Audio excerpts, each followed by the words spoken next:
चुड़ैल की बांसुरी। एक सुहाना सा दिन होता है और मगन, रामलाला, चंदन, राजन, तपन और गोलू के पापा गांव के बरगद के पेड़ के नीचे बैठकर अपनी शाम की गपशप कर रहे हैं। अरे रामलाला और चंदन, तुम्हारी फसल कैसी चल रही है इस साल? अरे बंधु क्या बताएं, बारिश ने तो परेशान कर रखा है। सही बात, बारिश की कमी ने दिमाग खराब कर दिया है। सरपंच गांव वालों के लिए एक खबर लेकर आता है। अच्छा मेरे गांव के भाइयों, सुनो जरा, हमारी सरकार ने किसानों के लिए शहर में एक सेमिनार का आयोजन किया है, जिसमें वो खेतों के बारे में और भी कुछ जानकारी देंगे। तो मुझे लगता है कि हमें वहाँ जाना चाहिए।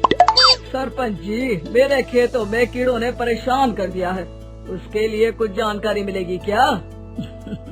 बिल्कुल, तुम्हारे खेतों के बारे में तुम्हें सारी जानकारी देंगे। बोलो, तुम तीनों को जाना चाहिए, बहुत फायदा होगा तुम्हें उससे। ये कहकर सरपंच वहाँ से चला जाता है और तीनों सोचते हैं कि वो शाम के वक्त मैदान पर मिलेंगे और वहीं से रवाना हो जाएंगे। तीनों दोस्त मैदान पर मिलते हैं और जैसे ही निकलना शुरू करते हैं तभी एक बांसुरी की आवाज सुनकर वो भी उसी ओर सम्मोहित स्थिति में चलना शुरू कर देते हैं।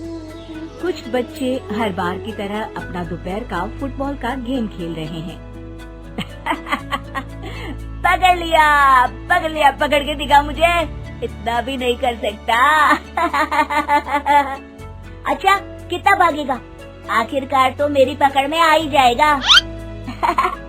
हाँ, तुझे पता नहीं तपन, राजन कितनी तेज दौड़ लगा सकता है। खेलते खेलते अचानक से एक बांसुरी की मीठी आवाज सुनाई पड़ती है। सारे बच्चे उसका पीछा करने लगते हैं। शाम हो गई है और बच्चों के घर न आने की वजह से उनकी माँ मैदान में पहुँच जाती है। राजन बेटे, अरे ओ राजन बेटे, किधर चले गए?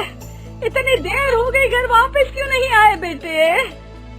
तपन बेटा, चलो घर, शाम हो गई है, कितना खेलोगे? और गोलू, ओ गोलू। तीनों की माँ एक दूसरे को देखने लगती है और उन्हें एहसास होता है कि उन तीनों के बेटे घर आए ही नहीं। अरे राजन और गोलू की मम्मी, आप इधर? राजन और गोलू घर नहीं आए क्या अभी तक? नहीं तो दोपहर में राजन मुझे बताकर गया था कि वो तपन और गोलू के साथ खेलने जा रहा है। मैंने सुना है कि गांव में एक चुड़ैल घूम रही है, कहीं वही तो नहीं ले गई ना हमारे बच्चों को? ऐसा कुछ नहीं हुआ होगा, हम तीनों अलग अलग जगह ढूंढते हैं, इधर ही खेल रहे होंगे तीनों बच्चे। ये कहकर तीनों बच्चों की माएं उन्हें ढूंढने निकल गयी। बहुत देर हो गई और फिर भी तीनों बच्चे मिले नहीं। तीनों की माएं मैदान पर फिर से मिलती है। सुनिए जी, ये तीनों मिल ही नहीं रहे और मेरे दिमाग में बहुत बुरे बुरे ख्याल आ रहे हैं। आप चिंता मत कीजिए, हम सरपंच से जाकर बात करते हैं, वो हमारी मदद करेंगे। गोलू की माँ सही कह रही हो, चलो चलते हैं। एक उम्मीद की आशा लेकर तीनों अपने बेटों की फिक्र में सरपंच के घर जा पहुंचती है। सरपंच अपनी शाम की चाय पी रहे हैं और अखबार पढ़ रहे हैं। तभी तीनों की माँ हड़बड़ी में भागकर उनके पास आती है। अरे अरे, आप तीनों इतनी डरी हुई क्यों हो? क्या हुआ? ऐसी क्या बात हो गई? तिवारी जी, हमारे लड़के दोपहर से खेलने गए हैं और अब तक लौटे नहीं हैं। हमने उन्हें सब जगह ढूंढा, लेकिन हमें वो मिले ही नहीं, इसीलिए हम भागकर आपके पास आ गए। अच्छा, इनके पिता कहाँ है? ये कुछ काम के लिए शहर गए हैं, इसीलिए हम भागकर आपके पास आए हैं। हाँ, मैं उसके बारे में भूल ही गया था। एक काम कीजिए, मुझे उस जगह लेकर चलिए जिधर वो आखिरी बार खेल रहे थे। सरपंच घर से एक डंडा लेकर तीनों के साथ मैदान की ओर निकल पड़ते हैं। तीनों मैदान पर पहुंच जाते हैं और उन्हें ढूंढने के लिए कुछ सुराग खोजना शुरू करते हैं। आपको कोई ऐसी जगह पता है जहाँ ये तीनों साथ में मिलते हैं? नहीं जी, ऐसी तो कोई जगह नहीं पता। अचानक से वही बांसुरी की आवाज आना शुरू हो जाता है और सरपंच सम्मोहित होकर उस आवाज की तरफ जाना शुरू कर देते हैं। अरे तिवारी जी, आप ठीक तो हैं? कहाँ जा रहे हैं? अरे ओ तिवारी जी, वो हमें सुन नहीं पा रहे हैं क्या? सरपंच बांसुरी की धुन में झुककर उसी दिशा में आगे बढ़ रहे थे। ये आवाज कैसी? ऐसा लग रहा है कि कोई बांसुरी बजा रहा हो। हाँ, सरपंच जी भी उसी दिशा में जा रहे हैं। सरपंच का पीछा कर तीनों मैदान के टूटे हुए बंगले पर पहुंच गए और सरपंच के पीछे दरवाजे के अंदर घुस गए। तीनों बंगले के अंदर झांकते हैं तो देखते हैं कि बहुत अच्छे से संभाला गया है बंगला। उतने में एक हंसी की आवाज आती है।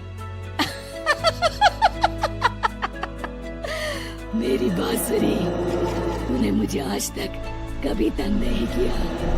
हमेशा अपने जादू से लड़कों को खींच लाती है। ये बोलते ही राजन की माँ को तीनों बच्चे और उनके पिता वहाँ चुड़ैल के पास लेटे हुए दिखते हैं। अरे वो देखो गोलू के पापा।